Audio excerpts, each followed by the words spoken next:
In today's video, I'm going to teach you how to make a nav bar in Card. We'll start right on the Card homepage. Open the site and head into your dashboard. From there, select the project you want to work on so we can build the navigation right inside your existing design.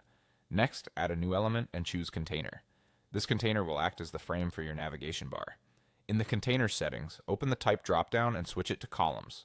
Columns let you place items side by side, which is perfect for a logo on the left and your links on the right, or evenly spaced links across the top.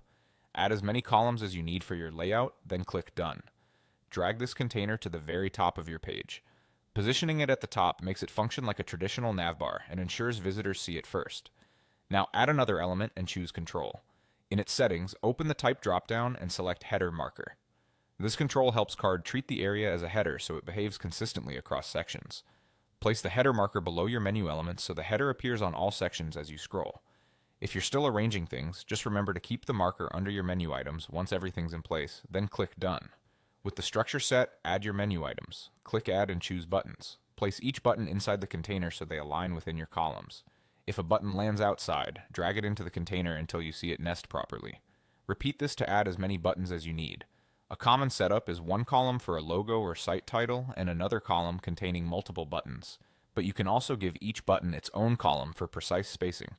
Configure each button's appearance and functionality using the Settings panel. Update the label, adjust style to match your branding, and set the URL. For a single page layout, you can link to sections by using IDs like #about or #contact, so clicking a button smoothly scrolls to that section.